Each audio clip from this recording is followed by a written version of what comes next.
and he wears this really garish pink uniform, which is basically what the rookies wear, drivers wear for, you know, if they work for Tinder Pork.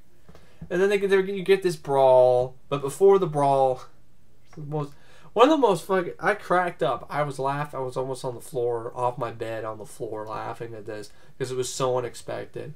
You have Canyon showing up. There's a couple of his friends are there at the spaceport, you know, the diner talking about, you hear about, you know, and you know, I don't remember exactly the character's name, but like one of their fellow drivers basically he basically, you know, got stuck somewhere and got hijacked by pirates or blown up or something. And they're all like, you know, yeah, you know, yeah, well, that's too bad, yeah. And it's like, and then this girl, this female truck driver,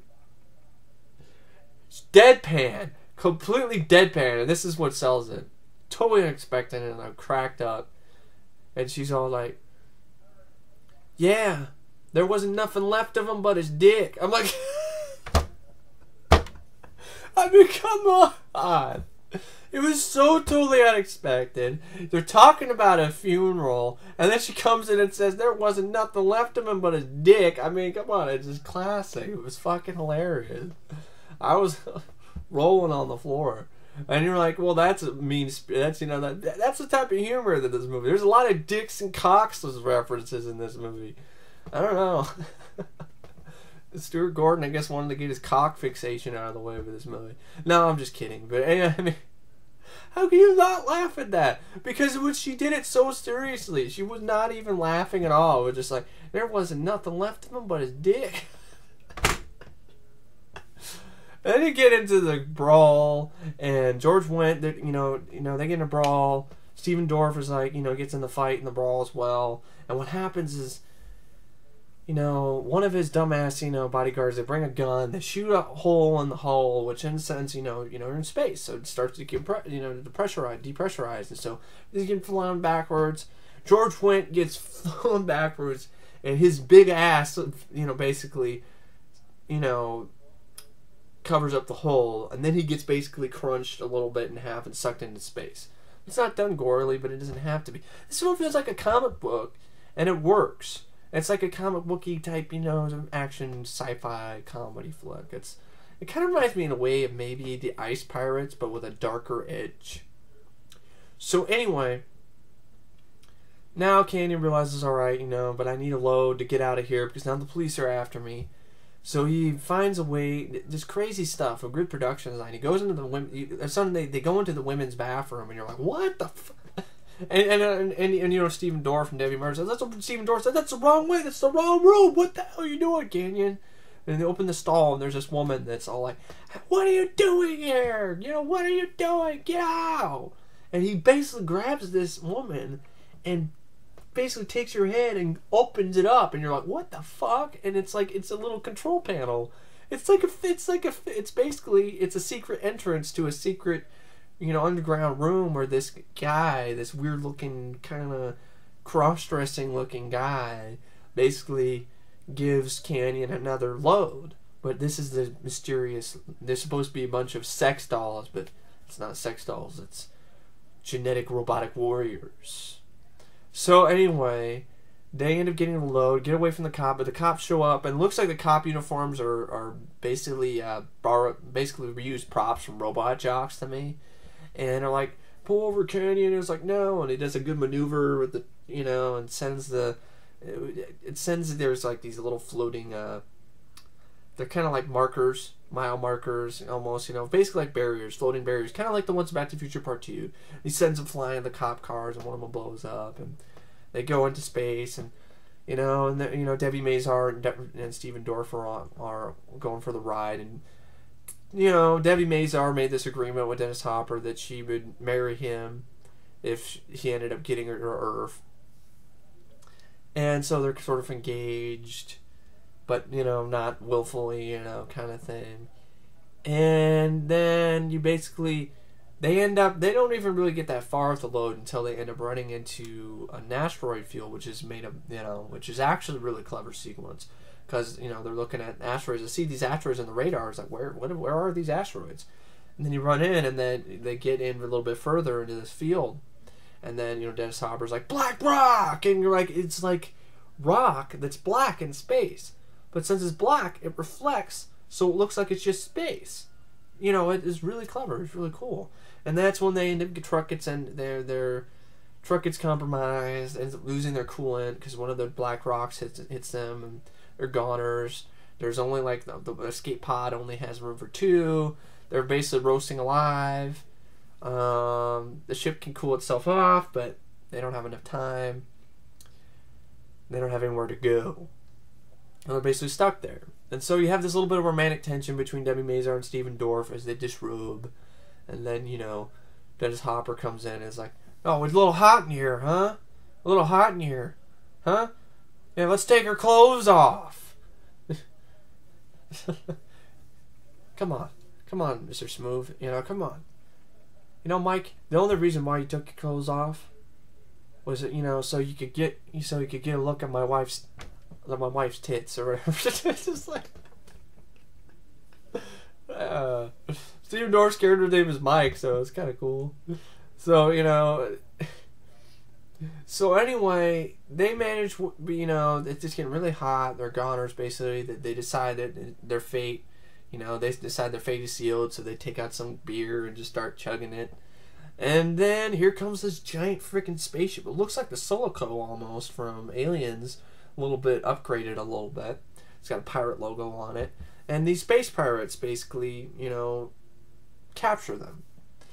And this, you know, which is, you know, you had space pirates and stuff and explorers, but that wasn't done properly. This is a lot better. There's space pirates and capture them. And all these space pirates in this look like rejects from Mad Max. And then you basically have, they get kidnapped. Debi Mazar is still basically pretty much half naked. She's got a bra on, and I think she has pants or not. I don't know. I think she's walking around in her bikini. Stephen Dorff is shirtless.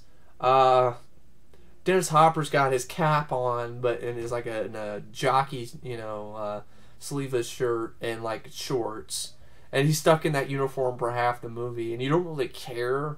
I'm like, Dennis Hopper's old, you know, butt and shorts, you know, but they don't really.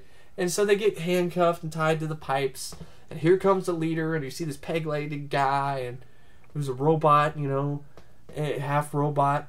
And it's Charles Dance. He survived. He said, you know, I rebuilt myself. I even rebuilt my brain. And of course, Debi Mazar, she's all like, "Oh, so you have a handmade brain, okay?" He's like, "So you have a homemade brain?" So I mean, basically, you have, and he names himself Macondo or Macahondo. I can't even pronounce it. It's Macondo or something shit. And so basically, it's like they're goners. Dennis Hopper's like, you know, whatever you do, don't say you work for the company.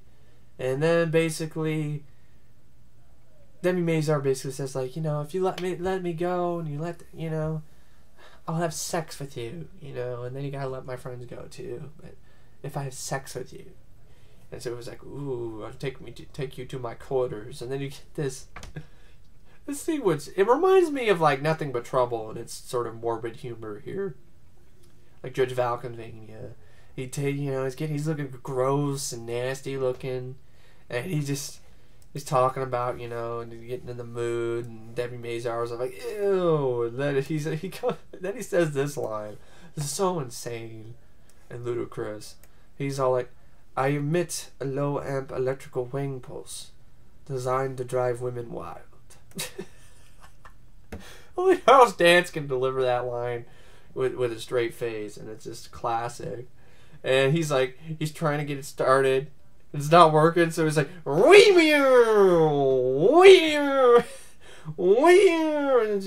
he's like, she's like, "What's the matter? Can't get it up?" And I was like, he can't get it up to save his life.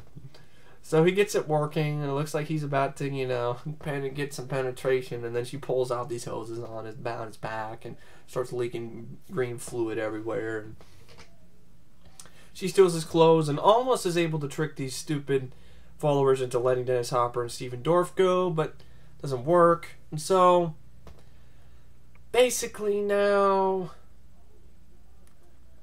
Dennis Hopper, he's all talking about the load now. He's like, "Do you want to chop on my dick? They're going to chop on my dick, you know?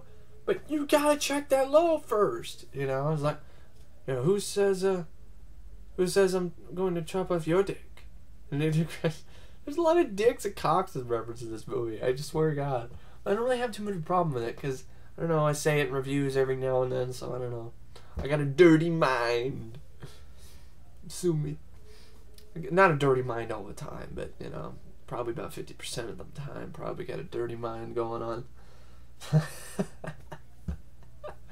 So anyway, basically, they check the load because what happens is before Dennis Hopper knew something wrong with the load because he was trying to let the load loose so they could cool down the ship earlier, but that didn't work because it has a defense system on it and shooting lasers at him.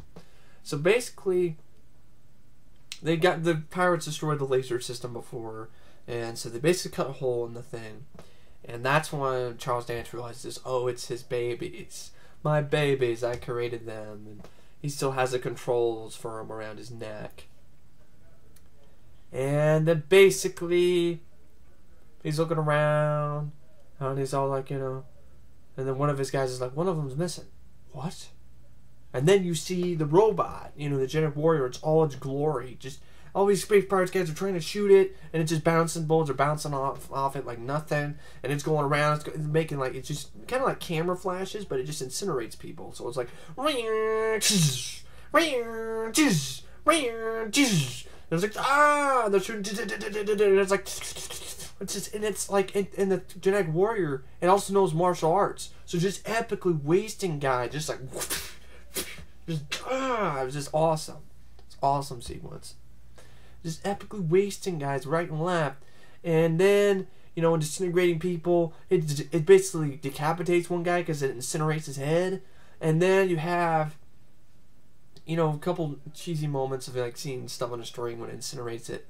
But then like also has like these blades on its wrists. And it like just cuts this one guy in half, but it doesn't have any blood, but it's still a cool shot. And then, you know, basically just in time, Charles Dance manages to stop the machine. And they manage to, you know, kill it. But what happens, basically,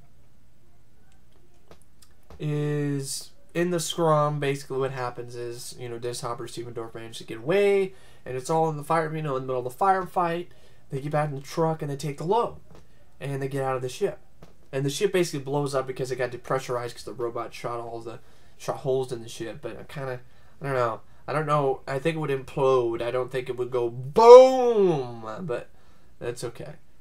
There's some lapses in logic in this, but it's kind of like a Saturday morning cereal, but, you know, a lot dirtier version. Maybe Stuart Gordon saw Flesh Gordon and was like, I'd like to do something like that, but without the nudity.